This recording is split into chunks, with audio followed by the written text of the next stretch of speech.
Well, this is lecture 4 of Basic Calculus 1. So, in the last lecture, we had introduced the notion of function and then gave some examples.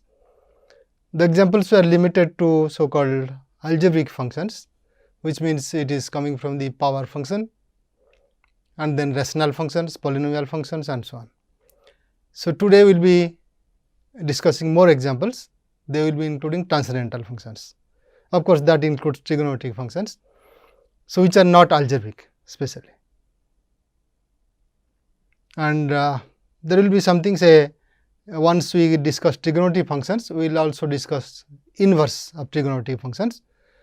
So, the notion of inverse of a function also will be introduced. And then we will discuss some properties like increasing nature or decreasing nature of functions and so on. So, let us start with our examples. So, first we will consider the exponential function, which is given as f of x equal to a to the power x for some positive a, fixed positive a. So, recall that when you take the power function, it is of the form x to the power a, where a is fixed and x is the variable. Now, this is in the form a to the power x, where a is fixed and x is a variable.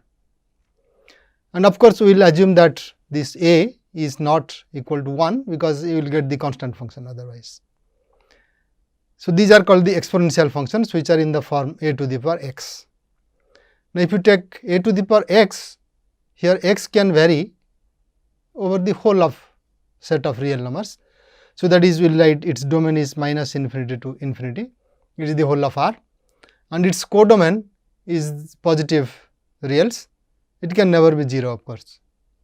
So, some examples are, say, y equal to 10 to the power x, where a equal to 10 here, and it looks something like this. When you take this yellow line, that gives y equal to 10 to the power x. And when you take, say, a equal to 3, you would get y equal to 3 to the power x, which is your magenta line. And when you take a equal to 2, y equal to 2 to the power x, that is shown in the blue one. And if you take its reciprocal, say 1 divided by a to the power x, that is x now is replaced by minus x. So, say a equal to 10, you get y equal to 10 to the power minus x, which is on the second figure, the yellow one. Similarly, y equal to 3 to the power minus x gives your magenta one in the second figure, and y equal to 2 to the power minus x gives the blue one. So, that is how the curves look like when it is an exponential function. So, look at the nature here. When x decreases, it is going up and up in 10 to the power minus x. On the other side, when x increases, it is increasing, 10 to the power x is also increasing. Okay, we will come back to increasing and decreasing later. Now, let us take another, which is the inverse of this exponential function. So, that is, we will write that as log x. So, here y equal to log x to the base 2. So, what is the meaning of this to the base 2? It says that when you take a to the power log x to the base a to the power another function, which is our f of x here, log x to the base a, that will give you x. Similarly, when you take f of a to the power x, that is log to the base a to the power x, that also gives you x. That is how it is the inverse of a to the power x. So, their composition will give you the identity function, that is what it means.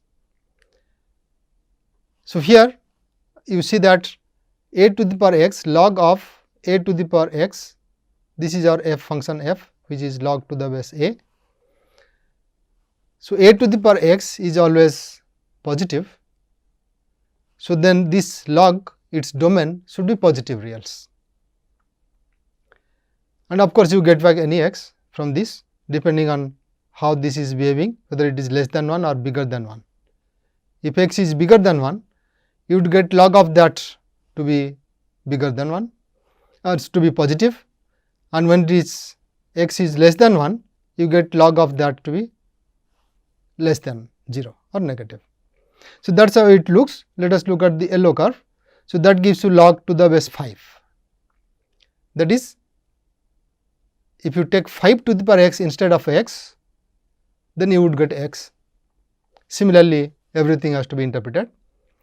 So, the yellow one is really log to the base 10, and the black one which is log to the base 5, and the magenta one is log to the base 3, and the blue one is log to the base 2. That is how the curve should look like.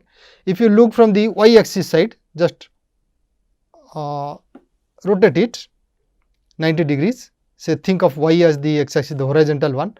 Look at it from the y axis side, it would just look like your a to the power x curve. Okay. So, these are called the transcendental functions, they are not algebraic, and that includes exponential functions, that is a to the power x, logarithmic functions, they are inverse, and also trigonometric functions, which will come soon. Okay, let us take the trigonometric functions. As you know, we have these 6 trigonometric functions: cos x, sin x, tan x, secant x, cosecant x, and cot x. So, now cos x is, as you know, in a triangle.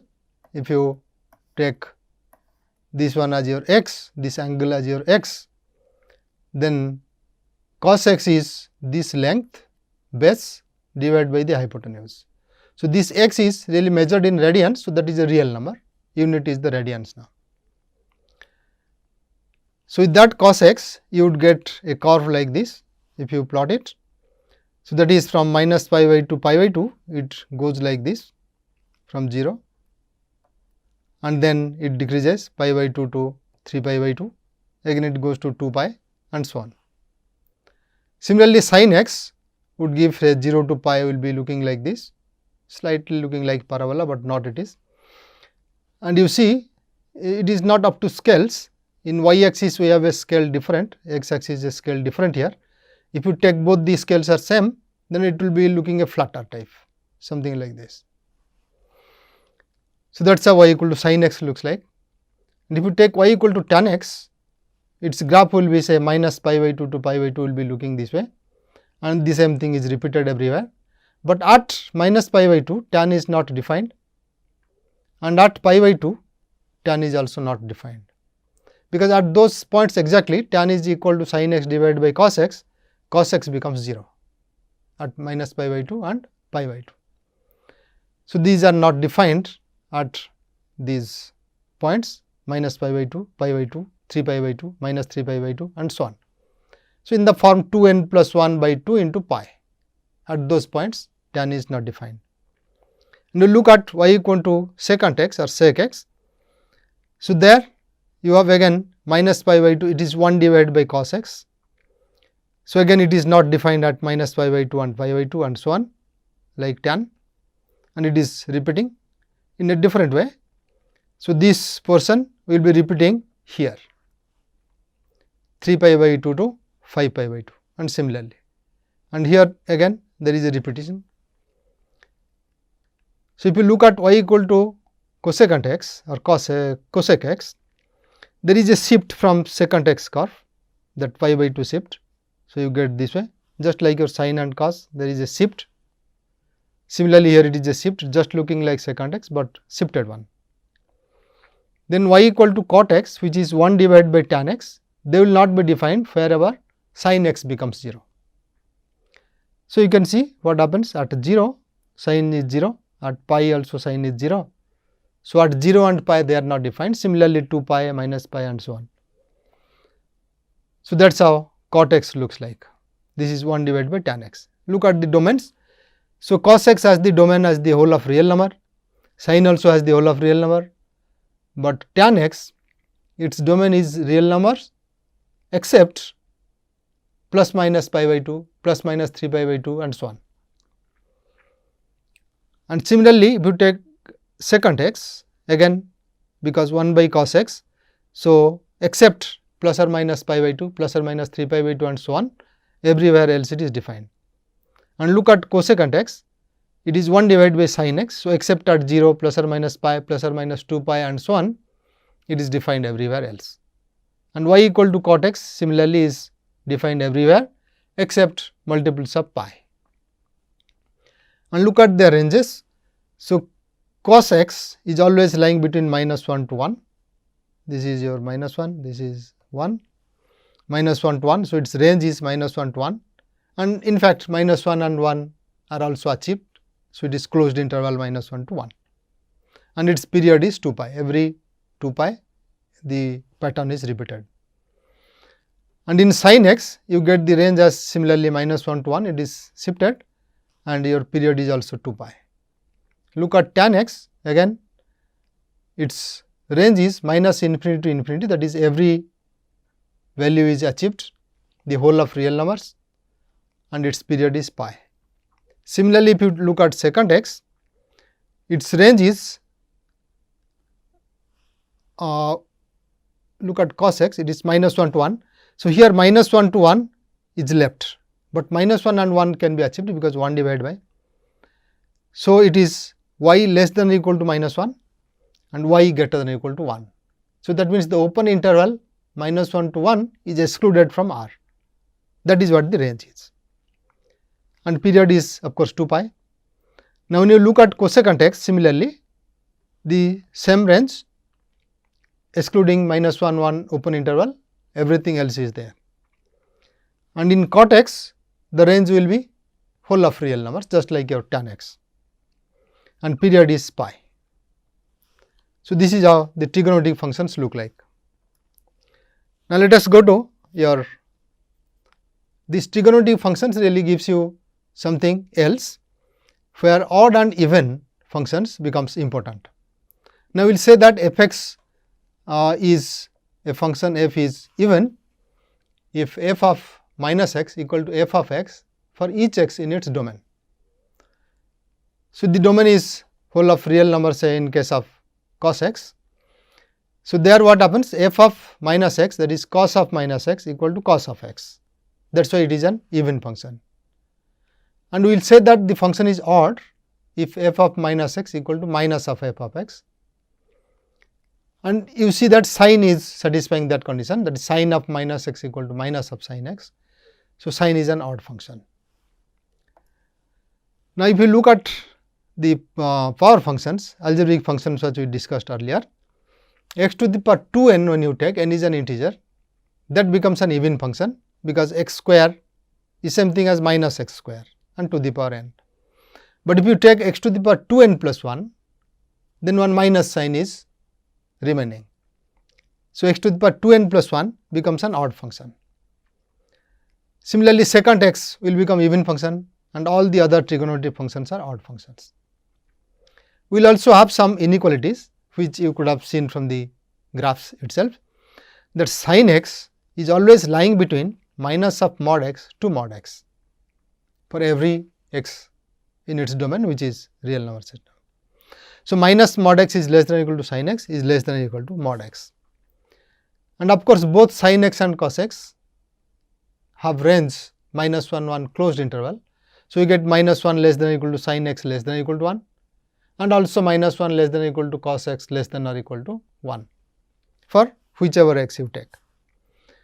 We have another inequality which also becomes very helpful, that is 1 minus cos x lies between 0 and mod x. It is always positive because cos x has to be less than or equal to 1. So, it cannot be negative, therefore, 0 less than or equal to this, and this of course needs something more, which we will see later using which tools it has been derived, but okay, this will be useful. 1 minus cos x is less than or equal to mod x also.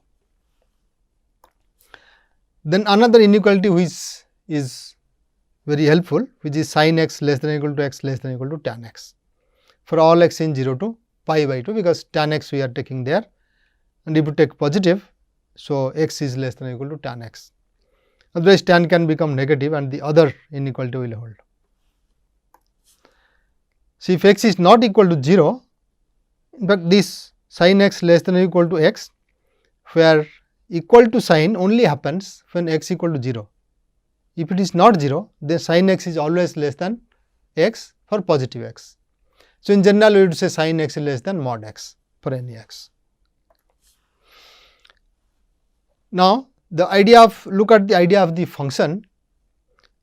So, when you define a function, we say that for each element in the domain, there is a unique value on the codomain to which it associates. That is what f does. That means, whenever a is equal to b, think of distinct things, but they has become equal. So, when a is equal to b, f of a has to be equal to f of b, which we also expressed in the other way, that f of a is not equal to f of b implies a is not equal to b. Such a function we will say that it is 1 to 1 if and only if the reverse condition is satisfied, that if a is not equal to b, then f a is not equal to f of b, which means two elements a and b, different elements, cannot be mapped to the same element on the other side. So, this kind of thing will never occur. Two elements a and b will never be mapped to the same element here. So, if a is not equal to b, then f of a is not equal to f of b, which when in applications it is usually the other side implication becomes more helpful, where you say f of a is equal to f of b implies a is equal to b. We may write like this, f of a equal to f of b implies a equal to b. So, this is the condition for 1 to 1, f has becomes 1 to 1 if this condition is satisfied. And of course, f is onto if its range coincides with the codomain, that is every element in the codomain has been mapped. So, that is what range of f must be equal to b. And we also find many more functions from the old ones, as you have done from the power functions. We have taken the polynomials like f of x is a constant, say 1, f of x equal to x identity function. So, you have another function which is giving 1 plus x. Now, we are giving a notation for it. We will say that that is addition of two functions. So, if f is a function, g is a function from the same domain to the codomains also. Domain for f and domain of g should be same, codomains of course must be same. Then you say f plus g is another function which at x takes the value f of x plus g of x. Though it looks very trivial, but it has to be read that way, that f plus g is a new function whose value at x is equal to the old value of f at x plus the old value of g at x. So, that gives you the value of f plus g at x. That is how we define f plus g. And when you take f minus g, it is again the minus sign on the other side. Similarly, you can have another function which is f times g, f g let us say. So, f g of x equal to f x into g x. So, like x is a function, f of x equal to x identity function. You take another copy, say f of x equal to x, then f into f becomes x square. That is an example of this. We can define also their division, say f by g at x will be f x by g x, provided g x is not equal to 0, because we have to take care of division by 0. So, there is another way of doing this which is called the composition, that is f is a function, g is also a function. Then from starting from x, we can first go to f of x, then g acts here. So, that takes to g of f of x. So, that is how the composition looks like. First f acts, next g acts. So, this is written as g o f, because when you come to g of f of x, we preserve this notation, say that it is g o f, not f o g. So, g o f of x, g o f is a new function equal to g of f of x. But this needs some condition to be satisfied, because x goes to f x and this value f of x must be in the domain of g, so that g can carry it to the value g of f of x. So, that means the range of f should be contained in the domain of g, then only you can define this. So, we say provided range of f is a subset of domain of g. So, your inverse function will come from this composition. So, how is it coming? You take a function, say g, such that g o f equal to the identity function, and f o g also should be the identity function. FOG will be defined the other way. First G would work, then F would work. So, in that case, if that happens, that G of F equal to FOG equal to the identity function, we would say that G is the inverse of F. So, in that case, it is required that F has to be 1 1, F has to be on 2, because if you go from F to F of x, then G acts here, it takes, but it becomes the identity function, these two are same. So, when you come back from the other side, that should be defined as a function. So, if it is not, F is not 1 to 1, there are 2 points to which it goes and G then acts, and that becomes identity. So, identity means this and this has to be identified. Similarly, this and this has to be identified. So, that means this, all these three are same. So, that is, it has to be 1 to 1. Similarly, on 2 also will come. So, that means F inverse will be defined provided F is both 1 to 1 and on 2. So, if F is a function from A to B, then F inverse has to be defined from B to A. It is 1 1 on 2. So, you just read the reverse arrows, then it brings you back to the same x. So, we say that F inverse y equal to x if and only if y equal to f x. That is the definition of F inverse. But this can only be defined whenever F is both 1 1 and on 2. So, once F is 1 1 on 2, F inverse also becomes 1 1 and on 2. So, inverse function will be defined only for those functions, and their inverses are also of similar type. So, that F becomes the inverse of F inverse. So, this is the way we had seen that logarithm and the exponential was working, a to the power x and log to the base a. It is this composition really. The inverse is with respect to this composition. Now, similarly, suppose you take the trigonometric functions, then look at sin x for example. So, sin x has the domain as the whole of real numbers and its range is -1 to 1, but it is periodic. So, if you look at sin x, it will be periodic. So, that is, it goes something like this.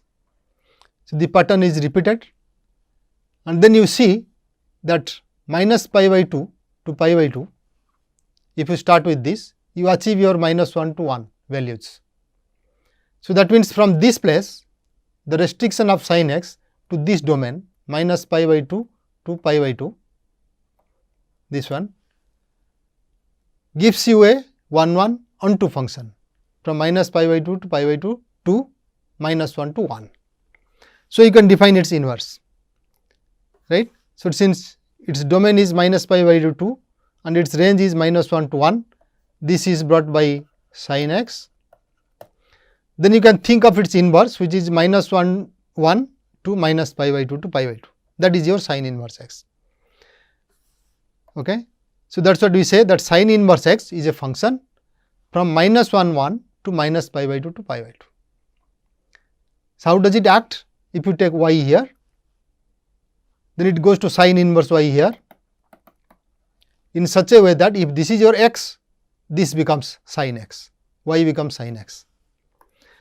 So, that is what we say, that sin inverse x is that number y in minus pi by 2 pi by 2 for which sin y becomes equal to x. So, that when you take sin of sin inverse or sin inverse of sin, they become identity functions on their respective domains. But remember that sin -1, which we write as a superscript x, is not same as sin x to the power -1. Though we write say 3 to the power -1 equal to 1 by 3, and it is looking the same way, something like sin inverse is -1, but it is different from sin x to the power -1. Sin x to the power -1 is cosec x, but sin inverse x is not cosecant x, it is different. It is inverse of sin x with respect to composition. Similarly, you can define cos inverse x, tan inverse x, secant inverse x and cosec inverse x.